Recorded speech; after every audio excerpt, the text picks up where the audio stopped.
Well, what is up, YouTube? HPJ here, and I'm sure many of you are probably excited to hear that there is some new news from the OCG about the next deck building sets. Many of you who watch my channel or you follow me know that I have a bit of a love-hate relationship with these deck building sets.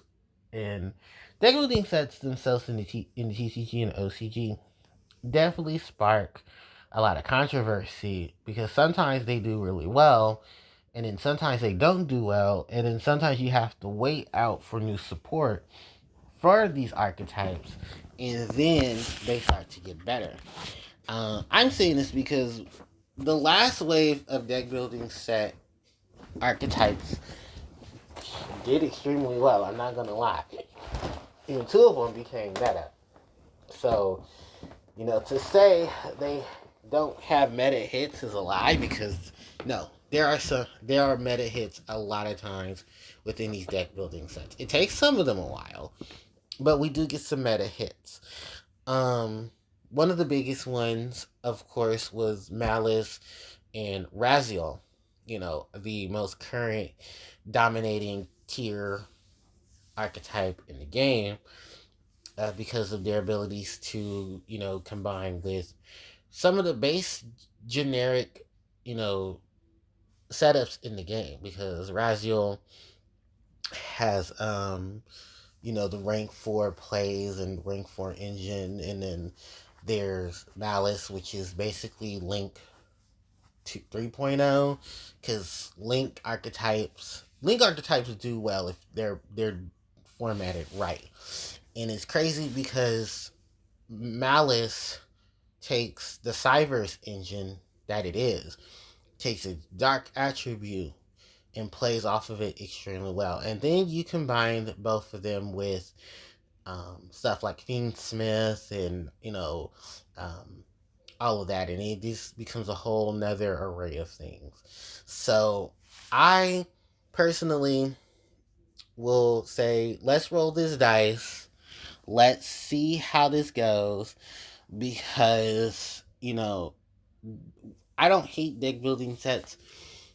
I just know that after what happened in the TCG with the last deck building set, which was a couple of months ago, people are a little skeptical because a lot of those cards became very expensive.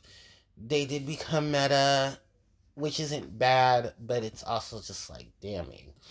Because it's like, ugh, I hate when, a deck you're looking really forward to building, unfortunately, gets hit with, the important cards being so high up in rarity, and then you need those cards but can't get them, and then it's like all the rest of the stuff for it kind of just goes, and then you can't really.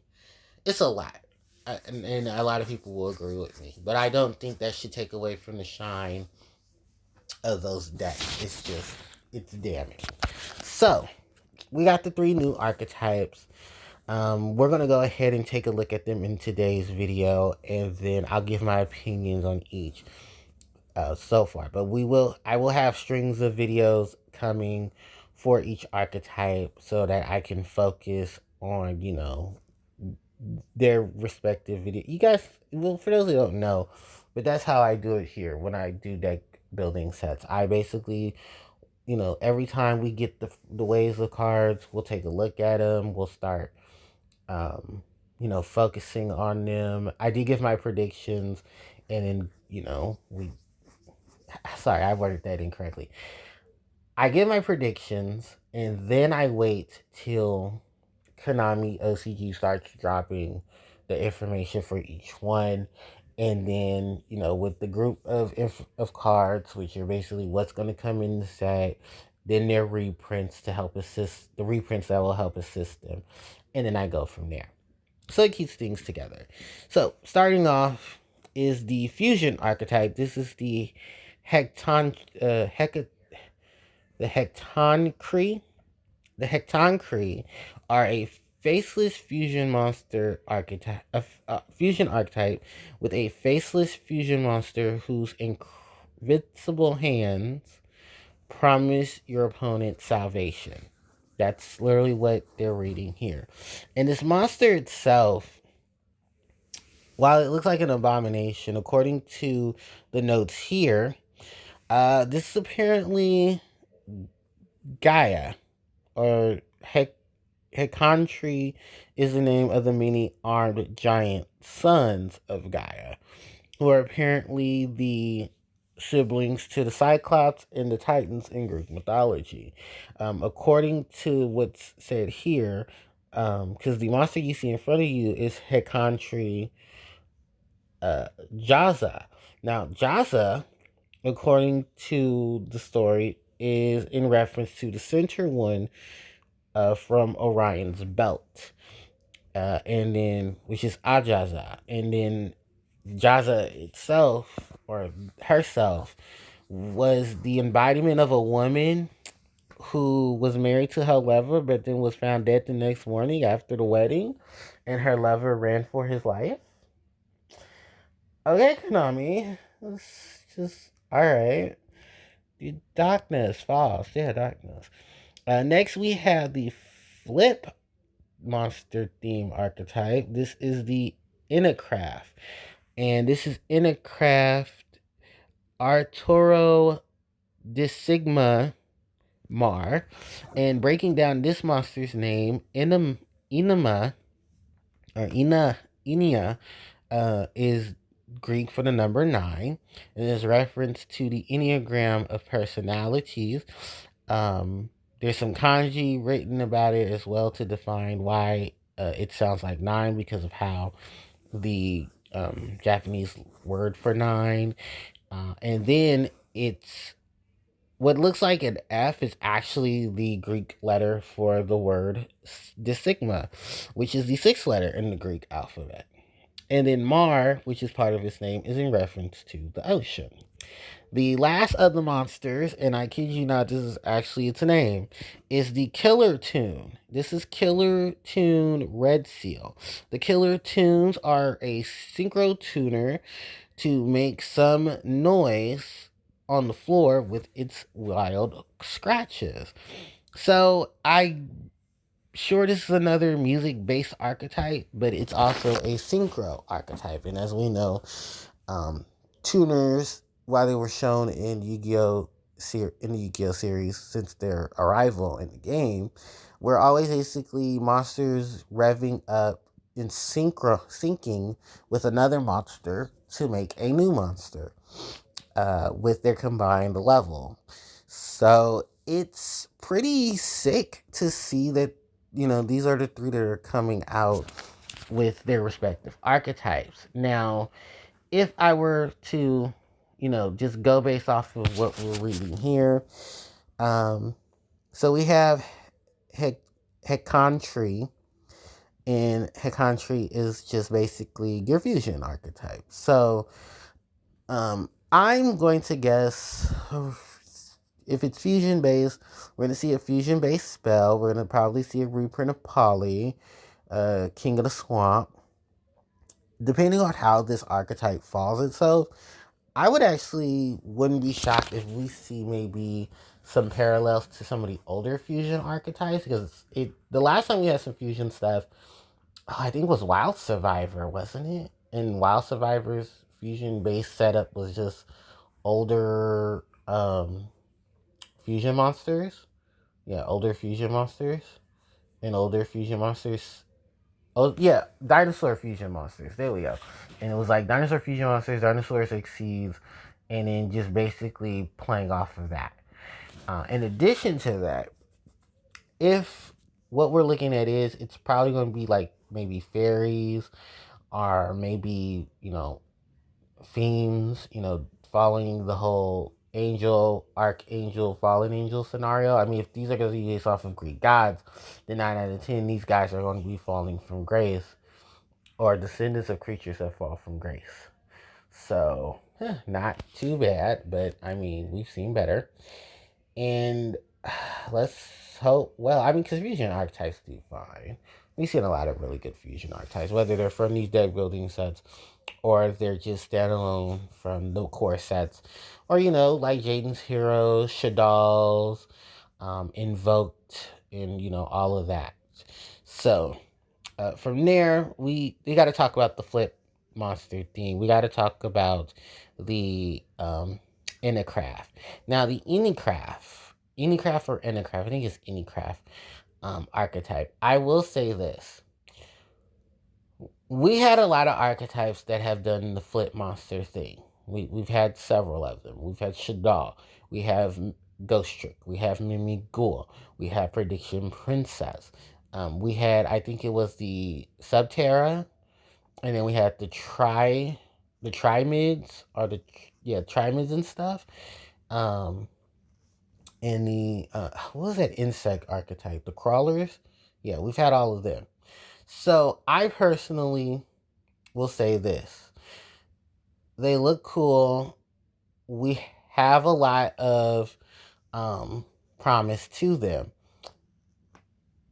But Konami, you gotta get this right, man. You gotta get this right, because you know I don't hate the fusions. I mean the flip monsters. I don't. I think flip monsters are awesome. I think flip monsters are going to do. I mean, 'cause Gimme Ghoul didn't die. Gimme Ghoul didn't fall apart. It's just Gimme Ghoul is still played. I mean, even Master Duel is playing Gimme Ghoul. So there is some hope. It's just, let's, try to get things right. Especially so we don't have to get things right the first time. We can get things right, in one go. But damn, Gimme Ghoul's actually doing pretty well right now. Master Duel's, loving Gimme Ghoul. We're loving Gimme Ghoul.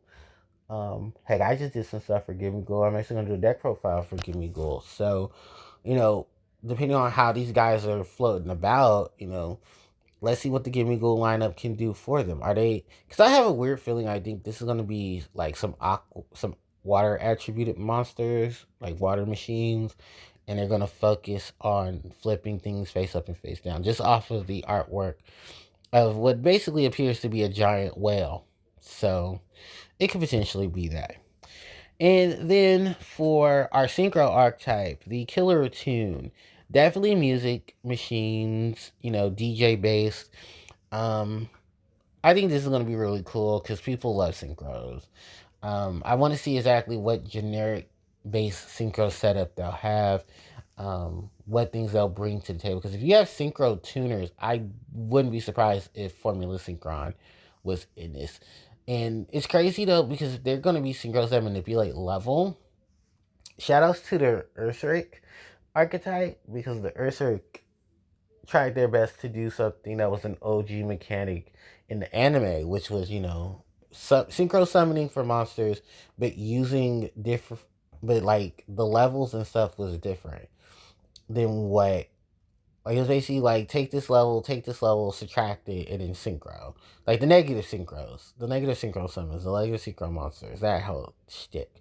So if they're gonna play off of that, that'd be cool. Maybe because it'll bring back some of the stuff from those older archetypes. But also, it's like, what new do you have to bring to the table with synchro tuners? Because while we do have a couple, how do you make things a lot better for what we already have?